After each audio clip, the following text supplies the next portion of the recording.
Olá, queridos, graça e paz para você, excelente início de semana para todos. Eu queria trazer aqui uma reflexão da palavra de Deus sobre qual a importância que nós damos para a casa do Senhor.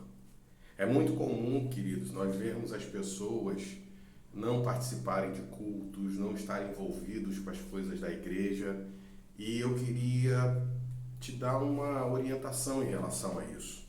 A palavra de Deus, no livro de Salmos, de número 122, diz assim no primeiro versículo: Alegrei-me quando me disseram, vamos à casa do Senhor. A pergunta que eu faço a você é, quando chega o dia de culto da sua igreja, quando chega aquele momento de estarmos reunidos com os irmãos na igreja, qual é o sentimento que vem em teu coração? É um sentimento de peso?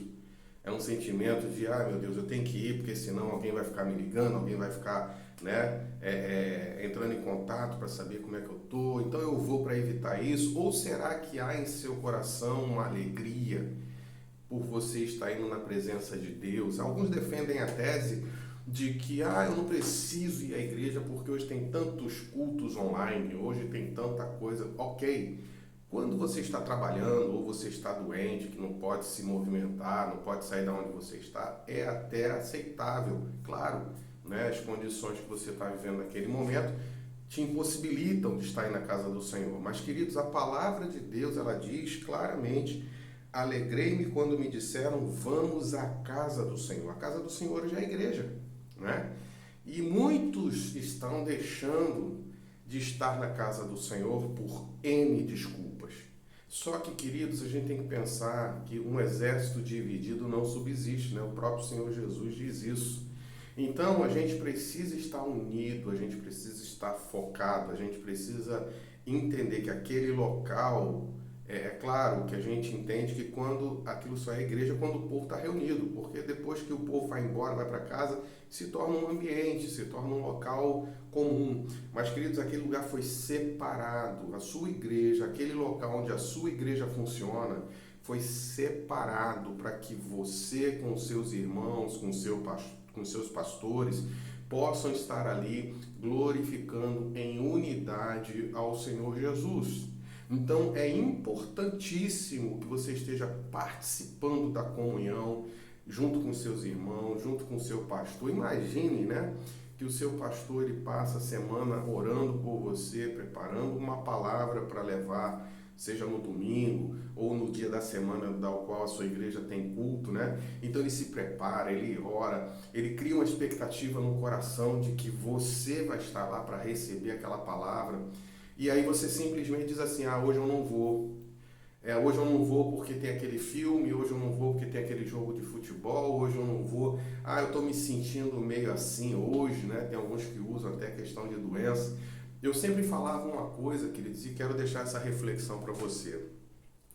Muitas das vezes a gente diz que não vai à igreja por N motivos, mas se alguém chegasse para você e falasse assim, olha, se você na hora da igreja ir ali em certo lugar na sua região aí, um pouco afastado, porque você vai ganhar 20 mil reais se você, no horário de culto da sua igreja, você estiver lá. Você vai dizer assim, eu estou meio doente, eu não vou não. Outro vai se levantar e vai lá atrás dos 20 mil reais. É mais ou menos, queridos, para a gente parar para pensar que importância nós estamos dando à palavra de Deus, ao sacrifício de Jesus, porque às vezes quando é para o nosso interesse, nós não medimos esforços. Mas quando é voltado as coisas para a obra de Deus, para a área do Senhor, a gente cria obstáculos.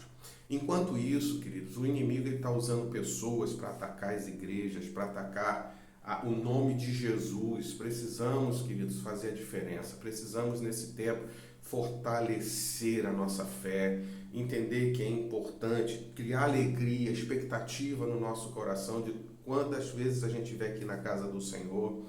E não ficar criando situações para não estarmos lá. Valorize cada culto, valorize cada reunião, queridos, porque lá na frente muitos se arrependem de não ter lá na sua juventude, na idade, né, em que podia estar se envolvendo, eles não se envolveram e depois eles ficam, poxa, eu podia ter feito e não fiz, né? Então não deixe que isso aconteça na sua vida. Se fortaleça no Senhor. E para concluir aqui, queridos, a nossa reflexão, eu queria deixar, né, uma palavra também que está em Hebreus, capítulo 10, versículo, né, de número 25, que diz assim: não deixemos de congregar-nos como é costume de alguns, antes façamos admoestações, e tanto mais quanto vedes que o dia, aqui com D maiúsculo, o dia do Senhor, o dia da volta de Jesus, né, se aproxima. Ou seja, o autor aos Hebreus, queridos, ele está dizendo claramente, não deixe de congregar, como é costume de alguns, ou seja, nessa época bíblica do primeiro século, né, ali logo depois da morte de Jesus e o começo da igreja, né, a gente já observa um povo já sem um certo compromisso. Tanto é que o autor dos Hebreus diz, não deixamos de congregar como é costume de alguns, ou seja, tinha gente já nessa época que tinha uma dificuldade de entender a importância. Você vê que tanto no Velho Testamento, lá em Salmos de número 122, quanto em Hebreus, no Novo Testamento, por isso que eu quis fazer um paralelo entre os dois textos, nós já vemos a importância de estarmos congregando. Então, eu quero encerrar dizendo para você, por favor, comece essa semana refletindo sobre isso, né? A importância da sua presença. Imagine, né, que Deus ele reúne seu povo naquele lugar e você fica de fora do banquete, né? Cada ministração, poxa, mas eu vou lá, é sempre os mesmos louvores, eu vou lá, é sempre a mesma palavra, eu vou lá e...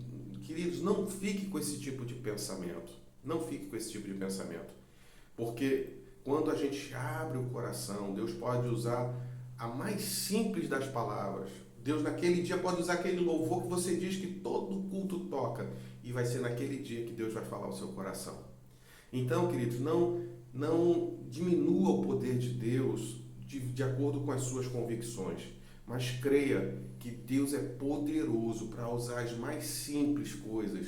Às vezes a sua igreja não tem nem ministério de louvor, não tem quem toque, é o pessoal cantando na voz. Às vezes a mensagem não tem aquele conteúdo que você gostaria. Às vezes as pessoas cantam, né? E desafinam, mas estão ali fazendo o seu melhor. Então, una-se aos seus irmãos que estão procurando fazer o melhor deles para Deus. E sempre tenha a perspectiva do seguinte, queridos: o culto não é para agradar você, o culto é para agradar o Senhor. Então, às vezes, aquele irmão que está cantando desafinado, aquele pastor que prega, que tem uma limitação de conhecimento devido às oportunidades que ele teve, às vezes ele não teve uma oportunidade de ter um estudo mais aprofundado, não é? Deus está recebendo aquele louvor, Deus está usando aquele pastor, mesmo com pouco conhecimento dele, para poder abençoar vidas, e você poderia estar ali sendo um aliado, uma aliada. Às vezes você tem até mais conhecimento, às vezes você canta até melhor. Então, querido, se envolva, porque assim Deus vai se alegrar de você. Pare de criticar, pare de falar mal da igreja, sabe? Tem gente que às vezes congrega num lugar e fala mal daquele lugar. Porque não tem essa organização, não tem isso, não tem aquilo. Queridos, em nome de Jesus, então faça você a diferença. Chame quem precise chamar para conversar. Seja um instrumento de Deus naquele lugar. Eu quero deixar essa palavra, queridos, porque eu tenho visto a igreja sendo atacada. Eu tenho visto o povo de Deus sendo atacado. Então, nós precisamos nos unir, não para retrucar o ataque, não para ser agressivo, nada disso, mas para orarmos juntos, para que o Espírito Santo toque nos corações das pessoas, para que haja conversão. Nossa luta não é contra a carne nem contra sangue, mas, queridos, nós precisamos entender que estamos em um tempo de guerra. Jesus está voltando. Então, que você possa, em nome de Jesus, fazer a diferença na sua igreja, que seja ela grande ou seja humilde, que você seja bênção no lugar onde você congrega, que você seja um apoiador dos seus pastores, da sua liderança. Diga sempre: eu estou aqui, o que eu posso fazer para somar, para melhorar, para contribuir. e que você não seja um crítico de plantão, que você não seja um Sanbalate, um Gesem, um Tobias, mas que você seja aquele que o Senhor pode contar para fazer com que o seu reino se expanda, para que as coisas aconteçam na vida de outras pessoas. E retorno dizendo, culto não é para agradar você, culto é para agradar o Senhor. Então vá e preste o seu melhor culto na sua igreja, independente do tamanho dela, independente daquilo que ela tem ou deixe de ter, mas que você faça a diferença em nome de Jesus, tá bom? Eu quero deixar esse recado para você, tá? Se você puder aí, né, assinar esse canal, se você puder compartilhar essa reflexão, né, comentar, enfim, faça o que você sentir em seu coração, porque você ajuda, né, a expandir a palavra de Deus. Se essa palavra chegar a muitas pessoas, se uma puder mudar a conduta, de repente ela se autoavaliar e falar, poxa, realmente eu estou nessa situação, eu preciso mudar. Se uma pessoa mudar, já valeu a pena todo o nosso esforço, já valeu a pena você ter compartilhado, já valeu a pena você ter assinado o canal, já valeu tudo a pena, porque o intuito do nosso canal aqui é somente pregar a palavra de Deus, tá?